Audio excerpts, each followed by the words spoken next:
Hello everybody, welcome to That's Football. I'm Mark Goldbridge, and the big news we were probably expecting is that Liverpool will leave Mo Salah out of their Champions League tie away to Inter Milan tomorrow night. Is that a surprise? Probably not. But does it calm the storm in Liverpool Football Club?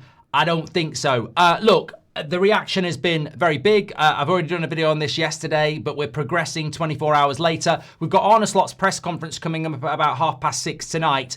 But ultimately, you know, what is he really going to say that's going to be too controversial? He's going to back the fact that he's not used him, and he's going to say it's a team game. We've heard from Van Dijk, who's spoken about it and said, look, huge respect for Mo Salah. It's not over. He needs him in the team. But, you know, ultimately, it's about more than the individual. And I think there's been a lot of reaction to Salah. But first of all, should he be left out of the Inter Milan game? I mean, probably not. Probably not. But there has to be a punishment. The reality is, I actually believe that dropping him and keeping him out of the team was understandable. You know, some people might have done it differently, but leaving him out of the Inter game, that never would have been part of the plan if he hadn't done that interview on Saturday. So ultimately, Salah has escalated the situation.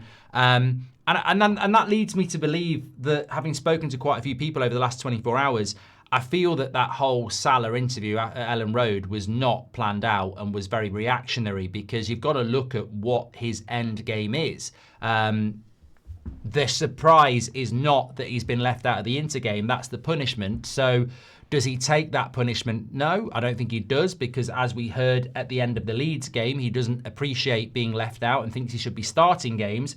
So I don't think after what he said, he's going to be sat there right now going, yeah, I made a mistake, sorry, let's be friends. I think he still feels he's a scapegoat and will still feel that he should be involved in a game like that. And let's not forget, it's not a straightforward game for Liverpool tomorrow. They have lost games in the Champions League. They're not in a brilliant position, and a loss against Inter Milan in Italy is not beyond the realms of possibility. So it makes it difficult for Liverpool not to have a player like Mo Salah involved. But I think ultimately you put yourself in a position where you've got to say, if you're Liverpool Football Club, and we all saw the video of Mo Salah talking and the press officer for Liverpool behind, almost like, oh my God, what's going on? I mean, what can he do? What can he do? I even heard somebody say he's got to grab him and move him away. Yeah, that's assault. You can't do that. So look, he's thrown the club under the bus in a way that they would have.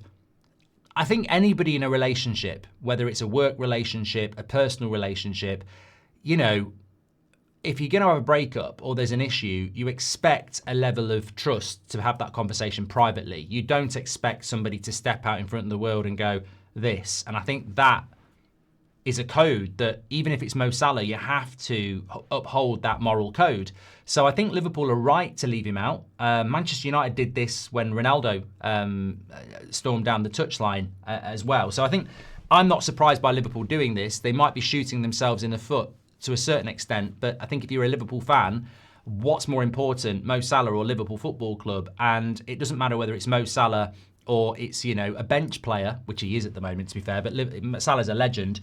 You can't have players under contract doing stuff like that. You can't. There has to be a reaction. So for me, I heard people talking about it yesterday saying, oh, there's a chance that Salah's going to get left out.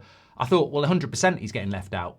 It makes Liverpool look weak if they don't. I mean, I don't think they'll want to leave him out, but I think they have to. I think he's forced their hand. So the question has to be, is Mo Salah playing a game here? I mean, we saw with Ronaldo, the game was to get out of Man United and then criticise Man United, and it worked. Is Salah's game to get out of Liverpool and then criticise Liverpool? I don't know. I actually think there could still be a way back for Salah. I mean, he could, you know, Slot could go, Salah could come back and play really, really well.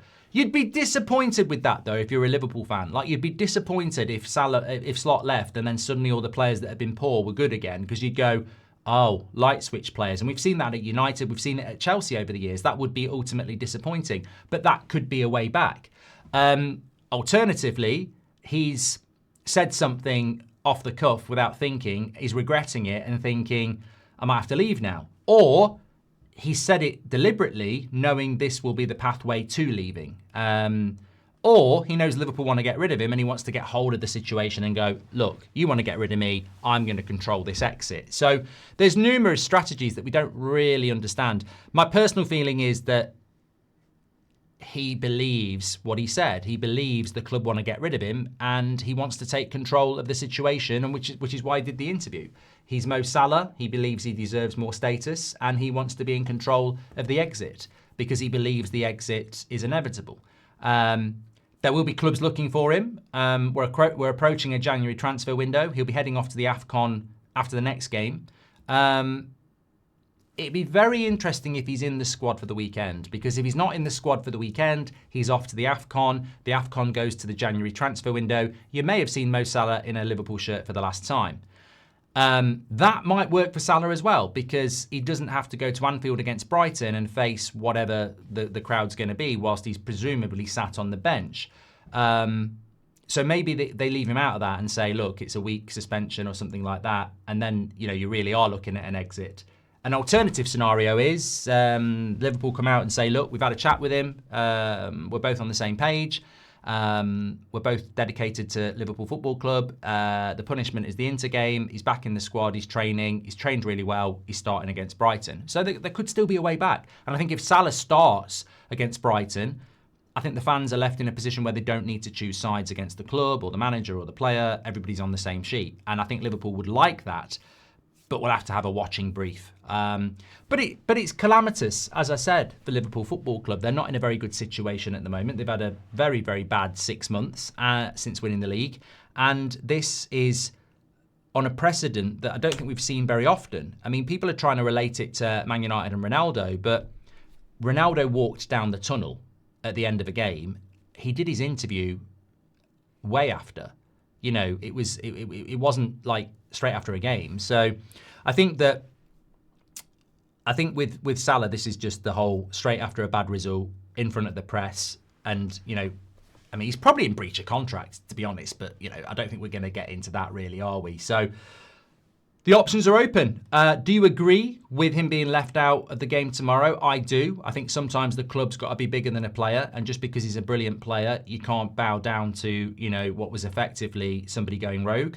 The second thing is, I personally think this is Salah getting hold of taking control of the exit from Liverpool and not being seen to be being pushed out by Liverpool.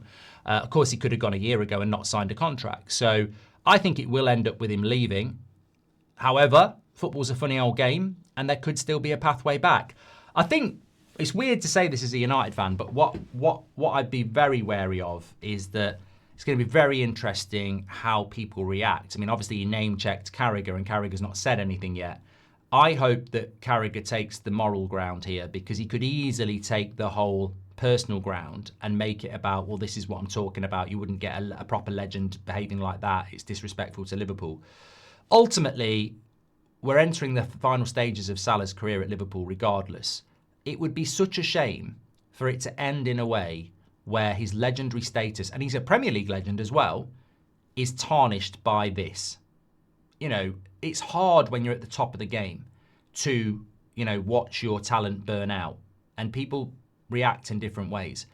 I think the best scenario here is that Liverpool protects that legacy and Salah protects that legacy and Liverpool fans protect that legacy and try, if it is the end, to end it in a way that's respectful. Salah's made the mistake, but people make mistakes. I think it would be a shame if petrol got thrown on the fire here on Salah in relation to, he shouldn't have done this. I think ultimately it's done. And, Liverpool is very much about its history and Salah's a big part of that. So it's how you navigate these next few days and weeks in a way that preserves something that's been very special between Salah and Liverpool. People make mistakes. Of course they do. But it can happen. You look at Gyökeres's relationship with Sporting dies, and that's where he really was created. I think it's a shame when a player builds a relationship with a club and it ends in a bad way as they move elsewhere. And I think that has to try and be the focus for all parties in this Liverpool story. Thanks everyone for watching. Make sure you smash a like and subscribe. Get your comments in below. I'll look forward to reading them and I'll speak to you in a bit. Take care.